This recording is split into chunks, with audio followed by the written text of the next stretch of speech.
वंशी what Yamuna बहे, राधा संग ब्रज धाम। कृष्ण नाम की लहरियां, निकले आठों याम। गोकुल की गलियां भली, कृष्ण चरणों की थाप। अपने माथे पर लगा, धन्य भाग भई आप। ओम श्री कृष्णाय नमः। आप सभी का हमारे YouTube चैनल पर हार्दिक स्वागत है। आज कार्तिक मास महात्म्य में आप रसपान करेंगे अध्याय 12 का, साथ ही आप सुनेंगे श्री तुलसी चालीसा का पाठ भी। आज रमा एकादशी है। आप सभी को रमा एकादशी व्रत की भी हार्दिक शुभकामनाएं। आज के अध्याय का अब तक की कथाओं को भक्तिभाव पूर्वक सुनने के बाद महाराज पृथु ने देवर्षि नारद से निवेदन किया कि आप सर्व ज्ञाता हैं और मैं अज्ञानी हूँ।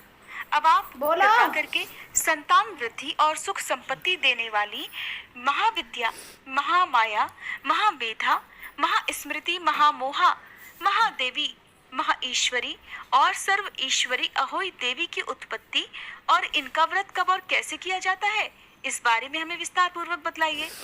महाराज पृथु द्वारा इस प्रकार प्रार्थना किए जाने पर नारद जी एक प्राचीन कथा सुनाते हुए बोले कि हे राजन, एक समय कलिकाल में बड़ा भारी दुर्भिक्ष अर्थात अकाल पड़ा। भीषण अकाल और महामारी फैलने से अनेक व्यक्तियों की अकाल मृत्यु हो गई। तब सब लोग इस विपत्ति से मुक्ति पाने का उपाय सोचने लगे।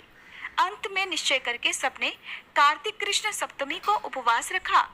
व्रत के प्रभाव से सायंकाल चामुंडा देवी हाथ में नरमुंड लिए हुए प्रकट होकर कहने लगी, मैं रुद्र सहित विहार करने के लिए यहाँ आई हूँ, परंतु समस्त संसार में पाप छाया हुआ है। ब्राह्मण वेदहीन, क्षत्रिय सामर्थहीन और वैश्य और शूद्र धर्महीन हो गए हैं। स्त्रियों ने पतिव्रत धर्म छोड़ दिया है, इसलिए सभी लोगों को अहोई का व्रत रखना चाहिए।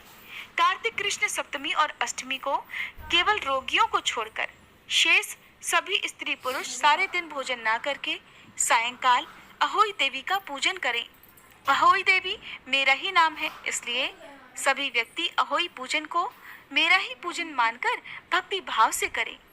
अहोई अष्टमी पूजन का विधान बताते हुए चामुंडा देवी ने कहा, सभी व्यक्ति अपने घरों को गोबर और मिट्टी से लीपकर साफ करें, फिर लाल, पीला, हरा और सफेद रंगों से द्वार पर मेरी मूर्ति बनाएं और स्वादिष्ट पकवान बनाकर मेरी पूजा करें। जब चामुंडा देवी ये कह रही थी, तभी एक स्त्री कहने लगी कि हे माता, हम नीच लोगों का कर्तव्य भी बतलाइए। तब देवी ने कहा, तुम लोग भी मेरे भक्त हो, सो सब लोग मेरा पूजन करके तुम्हारी संतानों को पूजेंगे, तभी उनकी पूजा सफल होगी। मेरी पूजा के बाद कुम्हारिन और मालिन की भी पूजा होगी। ऐसा कहकर चामुंडा देवी अंदर ध्यान हो गई। सभी व्यक्तियों ने चामुंडा देवी के कहे अनुसार व्रत और पूजन किया तो सबके संकट दूर हो गए और फिर सारा संसार सुख पूर्वक रहने लगा। अहोई अष्टमी की कथा सुनने के पश्चात राजा पृथु ने देवर्षि नारद से पूछा, हे ऋषिवर, महीनों में कार्तिक और तिथियों में एकादशी को सर्वश्रेष्ठ क्यों माना गया है? कृपा करके ये भी बतलाइए। तब नारद जी कहने लगे, हे राजन, एक बार यही प्रश्न सत्यभामा जी ने भगवान श्री कृष्ण से पूछा था। भगवान श्री कृष्ण ने जो उत्तर सत्यभामा जी को दिया था वही मैं तुमसे कहता हूँ, ध्यान पूर्वक सुनिए। एक समय सत्यभामा जी ने श्री कृष्ण जी से पूछा कि हे प्राणनाथ, जब सभी मास और तिथियां बराबर हैं, तब कार्तिक मास और एकादशी तिथि को क्यों सर्वोत्तम माना गया है? तब श्री कृष्ण जी कहने लगे, हे प्रिय, शंख नामक एक दैत्य समुद्र का पुत्र था। वह दैत्य इतना बलवान था कि उसने इंद्र आदि देवताओं को स्वर्ग से निकालकर उनका स्थान स्वयं ले लिया। सब देवता उससे भयभीत होकर अपने बाल बच्चों सहित पर्वत की कंदराओं में चले गए। तब वह दैत्य सोचने लगा कि मैंने देवताओं का स्थान तो ले लिया, लेकिन वे जीते नहीं गए हैं। ऐसा लगता है कि देवता वेद मंत्रों से बलशाली हैं, इसलिए अब मुझे मंत्रों सहित वेदों का भी हरण कर लेना चाहिए। जब उसने ऐसा विचार किया तो वेद भी डर के मारे समुद्र में जाकर छिप गए। ब्रह्मा आदि सभी देवताओं ने संसार को वेद विहीन देखा तो सभी देवी देवता भगवान विष्णु की शरण में गए। शेष सैया पर भगवान को निद्रा मगन देखकर सभी देवताओं ने जगाने के लिए स्तुतियां, भजन, कीर्तन और गायन वादन आदि क्रियाएं करने लगे। भगवान विष्णु के जाग जाने पर सभी देवताओं ने आह्वाहन, आसन, पाद्य, अर्घ, आचमन, स्नान, वस्त्र, यज्ञोपवीत, चंदन, पुष्प, धूप, दीप, नैवेद्य, पान, परिक्रमा और नमस्कार करके भगवान का षोडशोपचार पूजन किया। तब विष्णु भगवान प्रसन्न होकर देवताओं से कहने लगे, हे देवताओं, मैं तुमसे प्रसन्न हूँ, इसलिए शंख आदि दैत्यों को मारकर मैं चारों वेदों को शीघ्र ही ले आऊंगा। परंतु आज से वेद बीज मंत्रों सहित कार्तिक मास में जल में निवास करेंगे। इसलिए कार्तिक के महीने में जो कोई भी जल में स्नान करेगा उसको यज्ञ करने के समान फल प्राप्त हो जाएगा और उसके समस्त विघ्न भी दूर हो जाएंगे। हे देवताओं, आज एकादशी के दिन आप सबने मुझे जगाया है, इसलिए सब तिथियों में कार्तिक शुक्ल एकादशी की मान्यता सबसे अधिक होगी। वस्तुतः कार्तिक और एकादशी का व्रत मुझे अत्यंत प्रिय है।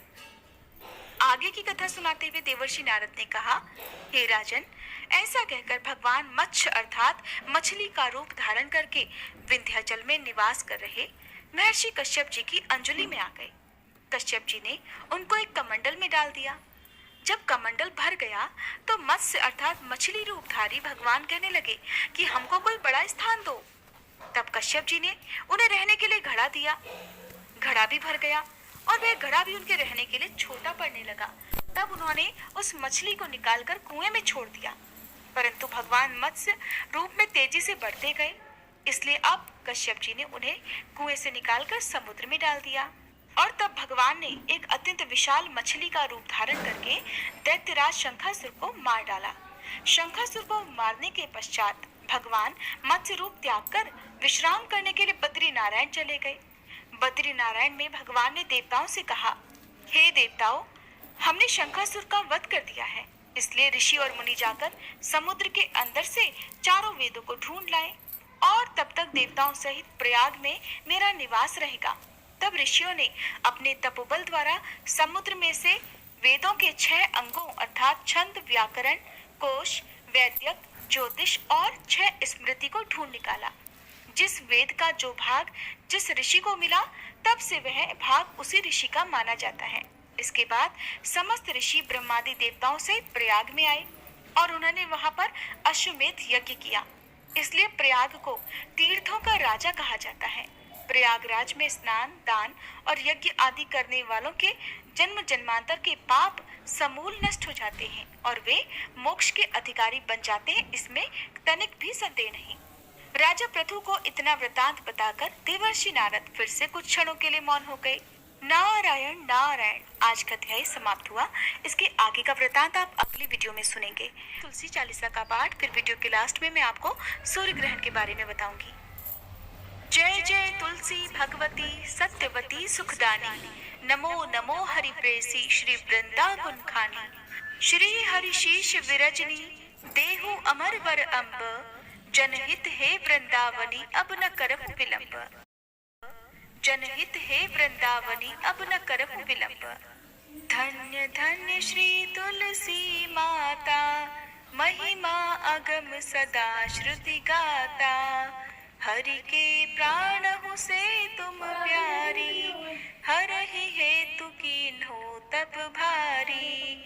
जब प्रसन्न है दर्शन दीन्हो, तब कर जोरी विनय उस कीन्हो। हे भगवंत कंत मम होहु, दीन जानि जानि छाड़हु छोहु।